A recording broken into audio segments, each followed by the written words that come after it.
തൃക്കരിപ്പൂര് സന്ദീപ് വാര്യർ സ്ഥാനാർത്ഥിയാണ്. അപ്പം ഈ സന്ദീപ് വാര്യരുടെ സ്ഥാനാർത്ഥിക്ക് അതായത് രണ്ട് കാര്യമുണ്ട്.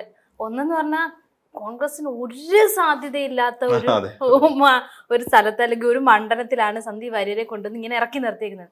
ഒരു കാരണവശാലും ജയിക്കൂല എന്ന് കണ്ടും പൂട്ടി പറയാൻ പറ്റുന്ന ഒരു മണ്ഡലം. പിന്നെ രണ്ടെന്ന് പറഞ്ഞു കഴിഞ്ഞാൽ ഇപ്പൊ സന്ദീപ് വാര്യരെ അവിടെ സ്ഥാനാർത്ഥിയാക്കിയതിൽ അവിടുത്തെ പ്രാദേശിക നേതാക്കൾക്ക് നല്ല എതിർപ്പുണ്ട്. നമ്മൾ മുന്നേ പല പ്രാവശ്യം ചർച്ച ചെയ്തിട്ടുണ്ട്. ഈ പെട്ടെന്ന് കയറി വരുന്നത് കൊണ്ടിറക്കി സ്ഥാനാർത്ഥികളാക്കുന്നവരോട് എന്തായാലും പ്രാദേശിക നേതൃത്വത്തിനൊരു ഒരു കലിപ്പ് ഉണ്ട്. അപ്പൊ അതിപ്പം പുറത്തു വന്നിരിക്കുന്നു. സന്ദീപ് വാര്യരുടെ ഒരു സ്ഥാനാർത്ഥിത്വം വന്നതിന് ശേഷം ആ ഒരു വെറുപ്പ് ശരിക്കും പുറത്തോട്ട് വന്നിട്ടുണ്ട്. അപ്പൊ നാളെ യോഗം കൂടുകയാണ്. സന്ദീപ് വാര്യരുടെ കാര്യത്തിൽ എന്താവുമെന്ന് ഇപ്പൊ ഫൈനലൈസ് തീരുമാനമൊക്കെ ആയിട്ടുണ്ട്. പക്ഷെ ഇതാണിപ്പം അവിടുത്തെ അവസ്ഥ. ഈ തൃക്കരിപ്പൂർ മണ്ഡലത്തെ സംബന്ധിച്ചിടത്തോളം അതിന്റെ ഒരു ഏറ്റവും വലിയ പ്രത്യേകത വിദ്യ സൂചിപ്പിച്ചു തന്നെയാണ്. ഇതുവരെയായി ഒറ്റത്തവണ മറ്റോ 70കളിലോ മറ്റോ ആണ് ആകപ്പാടെ ഒരു കോൺഗ്രസ്സുകാരൻ അവിടെ ജയിക്കുന്നത്. അതിന് ഇതിന്റെ ഒരു കാരണം എന്ന് വെച്ച് കഴിഞ്ഞാൽ തുടക്കത്തിൽ അവിഭക്ത കമ്മ്യൂണിസ്റ്റ് പാർട്ടിയുള്ള സമയം 1957 64 കമ്മ്യൂണിസ്റ്റ് പാർട്ടി രണ്ടായി പിരിയുന്നതും CPI എന്നും CPM എന്നും പറയുന്ന രണ്ട് വിഭാഗമായി മാറുകയും ചെയ്യുന്ന ഒരു കാലം 64 കൽക്കട്ടയിൽ നടന്ന സമ്മേളനത്തെ തുടർന്നിട്ടാണ്. ആ കാലത്ത് 57 ഇവിടെ മത്സരിച്ച സ്ഥാനാർത്ഥി CPIയുടെ ആരാണെന്നറിയോ? തൃക്കരിപ്പൂർ മണ്ഡലത്തിൽ നിന്ന് EMS നമ്പൂതിരിപ്പാടാണ്. അപ്പൊ EMS നമ്പൂതിരിപ്പാട് തുടക്കമിട്ട ഒരു വിജയിച്ചുകൊണ്ട് തുടക്കമിട്ട ഒരു മണ്ഡലം എന്നുള്ളൊരു പ്രസക്തി തൃക്കരിപ്പൂർ എന്ന് പറയുന്ന മണ്ഡലത്തിനുണ്ട്. അത് ഇപ്പോഴും ആ ഒരു ചരിത്രവും ആ ഒരു പാരമ്പര്യവും പിന്തുടർന്നു വരുന്ന ഒരു മണ്ഡലം തന്നെയാണ് തൃക്കരിപ്പൂർ എന്ന് പറഞ്ഞാൽ.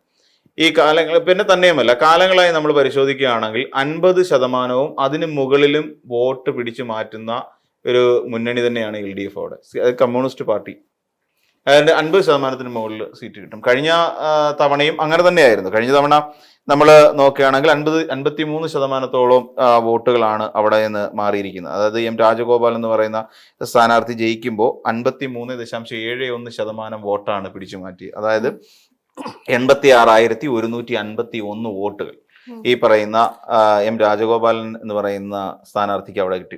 അതിനോട് പിന്നെ ഇങ്ങനെയാണ് അവിടുത്തെ ഒരു ചരിത്രം എന്ന് വെച്ചാൽ അവിടെ ഇനിയും സാക്ഷാൽ K. സുധാകരൻ തന്നെ അവിടെ പോയി മത്സരിച്ചാൽ പോലും പരാജയപ്പെട്ടു പോകാൻ സാധ്യതയുള്ള കോൺഗ്രസ് പാർട്ടിയെ സംബന്ധിച്ചിടത്തോളം ഒരു കാരണവശാലും എത്തി നോക്കാൻ പോലും പറ്റാത്ത ഒരു മണ്ഡലം എന്ന് വിളിപ്പേരുള്ള ഒരു മണ്ഡലം എന്ന് വെച്ചാൽ കോൺഗ്രസ്സുകാരന് ബാലികേറാമലയായ മണ്ഡലമാണ് ഈ പറയുന്ന സന്ദീപ് വാര്യർക്ക് ഇട്ടുകൊടുത്തത്. ഇതില് നമ്മൾ എന്തുകൊണ്ട് സന്ദീപ് വാര്യന് തൃക്കരിപ്പൂർ കൊടുത്തു എന്നുള്ളതിനെ കുറിച്ച് ആദ്യം നമുക്ക് നോക്കാം. സന്ദീപ് വാര്യർ എന്ന് പറഞ്ഞു കഴിഞ്ഞാൽ നമുക്കറിയാം, സന്ദീപ് വാര്യർ ഈ കോൺഗ്രസിലേക്ക് വരുമ്പോൾ സ്നേഹത്തിന്റെ കടയിലേക്കാണ്, അതായത് വിദ്വേഷത്തിന്റെ ഫാക്ടറിയിൽ നിന്നും സ്നേഹത്തിന്റെ കടയിലേക്കാണ് ഞാൻ വന്നത് എന്ന് വലിയ വായിൽ ഉച്ചൈസ്തരം ഘോഷിച്ചുകൊണ്ടാണ് ഇദ്ദേഹം വരുന്നത്. എന്നാൽ ഈ സന്ദീപ് വാര്യർക്കെതിരായി കഴിഞ്ഞ ദിവസങ്ങളിലൊക്കെ നടന്ന ഒരു വലിയ ക്യാമ്പയിൻ ഉണ്ട്. ആ ക്യാമ്പയിൻ നമ്മൾ നോക്കിക്കഴിഞ്ഞാൽ ഈ മഹാത്മാഗാന്ധി എന്ന് പറയുന്ന ആള്, ഇന്ത്യയുടെ രാഷ്ട്രപിതാവിനെ കുറിച്ച് ഒരു ചാനൽ ചർച്ചയ്ക്കിടയിൽ അദ്ദേഹം വന്ന് BJPയുടെ വക്താവാണ്. BJP പ്രതിനിധിയായി വന്നിരുന്നുകൊണ്ട് അദ്ദേഹം പറഞ്ഞ ഗാന്ധിജി എന്താണ് നാഥുറാം ഗോഡ്സെ ചെയ്തൊരു തെറ്റ്, ഗാന്ധിജിയെ ചെറുതായിട്ടൊന്ന് വെടിവെച്ചു വന്നു എന്ന് പറഞ്ഞ ഒരാളാണ്. അതോടൊപ്പം തന്നെ മുസ്ലിം ലീഗിനെ ചത്ത കുതിര എന്ന്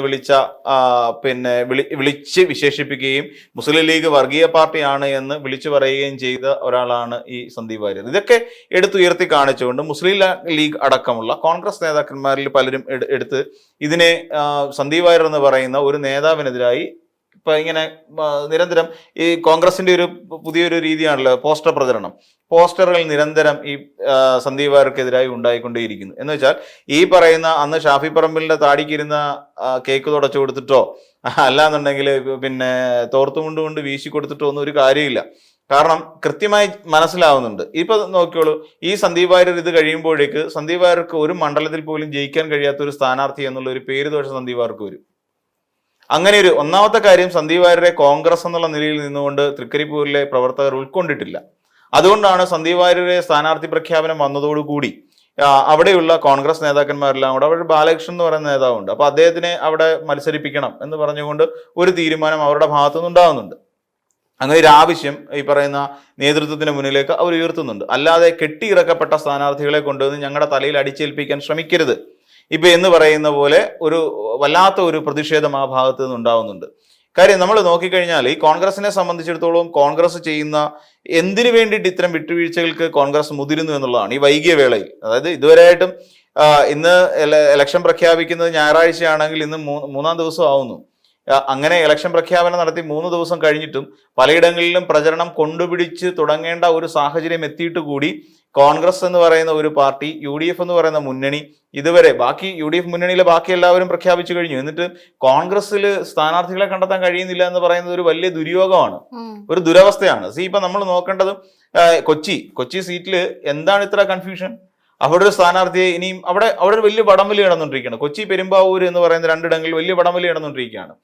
കൊച്ചിയെ സംബന്ധിച്ചിടത്തോളം പിന്നെ ദീപ്തി മേരി വർഗീസിനെ അവിടെ മത്സരിപ്പിക്കണമെന്ന് പറഞ്ഞുകൊണ്ട് KC വേണുഗോപാൽ മുറുകെ പിടിച്ചു നിൽക്കുന്നു.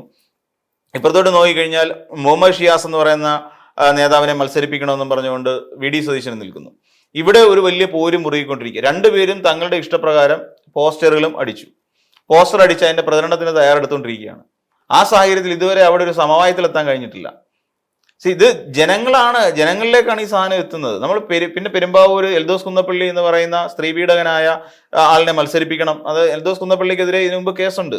കോവളത്ത് വെച്ച് ഒരു അധ്യാപികയായ ഒരു സ്ത്രീയെ അവരെ ഏറെക്കാലം അയാൾ കൊണ്ടു നടക്കുകയും പല ഇടങ്ങളിൽ വെച്ചിട്ട് പിന്നീടാണല്ലോ പീഡനമായി മാറിയത്. അത് പീഡിപ്പിക്കുകയും പീഡിപ്പിച്ചിട്ട് കാര്യം ശരിയാണ്. പക്ഷെ അവര് അയാളുടെ ജീവിതത്തിൽ ബേർഡൻ ആകുമെന്ന് തോന്നുന്ന ഒരു സാഹചര്യത്തിൽ ആ സ്ത്രീയെ കൊലപ്പെടുത്താൻ ശ്രമിക്കുന്നു, തള്ളിയിട്ട് കൊലപ്പെടുത്താൻ ശ്രമിക്കുന്നു. ആ സമയത്ത് അവർ മാധ്യമങ്ങളുടെ മുന്നിൽ വന്നു നിന്നുകൊണ്ട് എൽദോസ് കുന്നപ്പള്ളിയുടെ പേര് വിളിച്ചു പറയുന്നു. അയാൾക്കെതിരെ കേസ് പോകുന്നു, ജാമ്യത്തിൽ ഇറങ്ങുന്നു, അറസ്റ്റിലായി ജാമ്യത്തിലേക്ക് വരുന്നു. ഇതൊക്കെ നടന്ന എൽദോസ് കുന്നപ്പള്ളിയെ പ്രൊട്ടക്ട് ചെയ്തുകൊണ്ട് എൽദോസ് കുന്നപ്പള്ളിക്ക് വേണ്ടി വാദിച്ചുകൊണ്ടിരിക്കുന്ന ആളുടെ പേര് രമേശ് ചെന്നിത്തല എന്നാണ്. നമ്മൾ ആലോചിച്ച് നോക്കണം. ഇനിയിപ്പം രാഹുൽ മാങ്കൂട്ടത്തിന് വേണ്ടി വാദിക്കാൻ ഏതെങ്കിലും ഒരു നേതാവും കൂടി വന്ന സംഭവം ക്ലിയർ ആയി. അപ്പം ഇങ്ങനെയാണ് കോൺഗ്രസിന്റെ ഒരു സ്ഥാനാർത്ഥി പട്ടിക പൊയ്ക്കൊണ്ടിരിക്കുന്നത്. അപ്പോൾ അതിനിടയ്ക്കാണ് ഈ പറയുന്ന സന്ദീപ് വാര്യരെ കൊണ്ടുവന്ന് ഇവിടെ കെട്ടിയിറക്കിയിരിക്കുന്നത്. അപ്പോൾ കെട്ടിയിറക്കുന്ന സ്ഥാനാർത്ഥികൾക്കെതിരായിട്ട് നമുക്കറിയാം, ആറന്മുള എന്ന് പറയുന്ന മണ്ഡലത്തിൽ അബിൻ വർക്കി വന്ന സമയത്ത് എന്താണ് ഉണ്ടായെന്ന് നമുക്കറിയാം. അബിൻ വർക്കിയെ പോലെ ഒരാളെ അവിടെ നിർത്താൻ പാടില്ല എന്ന് പ്രാദേശിക നേതൃത്വം പറയുന്നു. ഇവിടെ കോൺഗ്രസ് മനസ്സിലാക്കേണ്ട ഒരു കാര്യം, ഇങ്ങനെ കെട്ടിയിറക്കുന്ന സ്ഥാനത്ത് ഇപ്പം അലോഷ്യസ് സേവിയർ എന്ന് പറഞ്ഞിട്ട് KSUവിന്റെ നേതാവിനെ പൂഞ്ഞാറിൽ മത്സരിപ്പിക്കുന്നു. അപ്പൊ പറയുന്ന ഞങ്ങൾക്ക് അവരെ വേണ്ട, അയാളുടെ നാട്ടിൽ പോയി മത്സരിക്കട്ടെ. ഇതാണ് ശരിയായ ഒരു സമീപനം. അയാളുടെ നാട്ടിൽ മത്സരിക്കട്ടെ, എന്തിനാ വെറുതെ ഞങ്ങളുടെ തലയിലേക്ക് കെട്ടിവെച്ച് വരുന്നത്? കാരണം ഇവർ പ്രവർത്തിക്കേണ്ടത് ഇവരാണ്. താഴെത്തട്ടിൽ കിടക്കുന്ന സാധാരണ പ്രവർത്തകർ ഇവർക്ക് വേണ്ടിയിട്ട് രാപ്പകൽ അധ്വാനിക്കണം. തങ്ങൾക്ക് ഒരു പരിചയമില്ലാത്തൊരു നേതാവ്, ആ പരിചയമില്ലാത്ത നേതാവിന് വേണ്ടി ഇവർ രാപ്പകൽ അധ്വാനിക്കണം. ഉറക്കം പോലും കളഞ്ഞിട്ട് വേണം ഇതിന്റെ പരിപാടിക്ക് പോകാൻ. ദിവസങ്ങൾ വളരെ കുറവാണ്, 10-22 ദിവസം മാത്രമാണ് ഇനി ബാക്കിയുള്ളത്. ഈ ദിവസത്തിനകത്ത് ഇരുന്നുകൊണ്ട് ഇവർക്ക് വേണ്ടി പ്രവർത്തിക്കുക എന്ന് പറഞ്ഞാൽ അത് റിസ്ക് പിടിച്ച പരിപാടിയാണ്. ഈ സന്ദീപ് വാര്യർക്ക് വേണ്ടി കഴിഞ്ഞ കാലങ്ങളിലെല്ലാം സോഷ്യൽ മീഡിയയിൽ കിടന്നുകൊണ്ട് സന്ദീപ് വാര്യരെ പ്രതിരോധിച്ചുകൊണ്ടിരുന്ന, സന്ദീപ് വാര്യരെ ചീത്ത വിളിച്ചുകൊണ്ടിരുന്ന BJP എന്നുള്ള നിലയിൽ കണ്ട ഒരാളല്ലേ. അയാൾക്ക് വേണ്ടി അവിടെ ഇത് നോക്കിയിട്ട് എന്താ കാര്യം? കോൺഗ്രസിനെ സംബന്ധിച്ചിടത്തോളം ഇപ്പൊ സന്ദീപ് വാര്യരെ, എനിക്ക് തോന്നുന്നത് എന്റെ ഒരു തോന്നൽ വെച്ചിട്ട് സന്ദീപ് വാര്യരെ ഒതുക്കുക. സന്ദീപ് വാര്യരോട് പറയാം, തൃക്കരിപ്പൂർ പോലെ ഒരു മണ്ഡലം നിങ്ങൾക്ക് തന്നിട്ട് അവിടെ നിങ്ങൾക്ക് എന്ത് ചെയ്യാൻ പറ്റി? കോൺഗ്രസിനെ സംബന്ധിച്ചിടത്തോളം 10-30% താഴെ മാത്രമേ അവിടെ വോട്ട് വിഹിതം പോലും ഉള്ളൂ. 50% ഏറ്റവും കുറഞ്ഞ അവിടുത്തെ പിന്നെ CPM-ന്റെ വോട്ട് വിഹിതം. ഈ 50% വോട്ട് വിഹിതം ഉള്ളിടത്ത് ഈ 30% കൊണ്ട് എങ്ങനെ പിടിച്ചിരിക്കാനാണ്? അതിന്റെ കൂടെ പ്രാദേശികമായിട്ടുള്ള ഉടക്കും. അങ്ങനെ വരുമ്പോൾ സ്വാഭാവികമായിട്ടും പ്രാദേശിക നേതൃത്വം അല്ലെങ്കിൽ പ്രാദേശിക നേതാക്കന്മാർ പലരും വോട്ട് മാറി ചെയ്യുന്നതോടെ സന്ദീപ് വാര്യർ സ്വാഭാവികമായിട്ടും തോക്കുന്ന മണ്ഡലം തന്നെയാണ്, വോട്ടും കുറയും. ഈ പറയുന്ന 30 എന്നുള്ള 20% കുറയാനുള്ള സാധ്യതയും നമുക്ക് അവിടെ തൃക്കരിപ്പൂരിൽ നിന്ന് മനസ്സിലാക്കാൻ കഴിയും. അപ്പം ഇപ്പോൾ നമുക്ക് ഈ സ്ഥാനാർത്ഥി നിർണയത്തിൽ നമുക്ക് മനസ്സിലാക്കാൻ കഴിഞ്ഞത് തൃക്കരിപ്പൂർ എന്ന് പറയുന്ന മണ്ഡലം CPM-ന് അടിച്ചു എന്നുള്ളതാണ്. ഉറപ്പിച്ചു. CPM-ന് വേണ്ടി LDF-ന് 1 എന്നായി. നേരത്തെ നമ്മൾ പറഞ്ഞ പോലെ ബേപ്പൂർ മണ്ഡലവും തൃക്കരിപ്പൂരും കണക്കാക്കി നോക്കുമ്പോൾ 2 ആയി. 2 സീറ്റ് ഇപ്പൊ തന്നെ CPM-ന്റെ കയ്യിലേക്ക് എത്തിക്കഴിഞ്ഞു. ധർമ്മടവും കിട്ടിക്കഴിഞ്ഞു. അപ്പൊ 3 സീറ്റ് ഇപ്പോൾ ഓൾറെഡി വിജയിച്ചിരിക്കുകയാണ് CPM എന്ന് പറയുന്ന രാഷ്ട്രീയ പാർട്ടി. അല്ലെങ്കിൽ LDF 3 സീറ്റ് വിജയിച്ച് ഇപ്പൊ തന്നെ നിൽക്കുന്ന ഒരു സാഹചര്യമുണ്ട്. അപ്പൊ ഇങ്ങനെ പലയിടങ്ങളിലും ഈ രീതിയിലുള്ള സ്ഥാനാർത്ഥി നിർണയം വരുമ്പോൾ സ്വാഭാവികമായിട്ട് സംഭവിക്കുന്ന കാര്യം, ഇതൊക്കെ ഷുവർ സീറ്റുകളാണ്. ഈ ഷുവർ സീറ്റൊന്നും CPM-ന് നഷ്ടപ്പെടാനും പോകുന്നില്ല. ഇതൊക്കെ ഇനി എത്ര ഭരണവിരുദ്ധ വികാരം ഉണ്ടെന്ന് പറഞ്ഞാലും ഈ സീറ്റുകളെല്ലാം കൃത്യമായി CPM-ലേക്ക് വന്ന് ചേരുക തന്നെ ചെയ്യും. അത് 100% ഉറപ്പാണ്. അതിന് എത്ര തലകുത്തി ഏത് വലിയ കൊലകൊമ്പനെ കൊണ്ട് നിർത്തിയാലും, അങ്ങനെ നിർത്തുന്നതിന് പകരം കൊണ്ട് നിർത്തിയിരിക്കുന്നത് സന്ദീപ് വാര്യരെ പോലെയുള്ള ലോക്കൽ നേതാവിനെയാണ്. അതുകൊണ്ട് ഒരു കാര്യമൊന്നും ഉണ്ടാവും തോന്നുന്നില്ല. ഇതുപോലെ അങ്ങനെ വരുന്ന സമയത്ത് സന്ദീപ് വാര്യരുടെ പ്രസക്തി ഇനിയും കുറയും.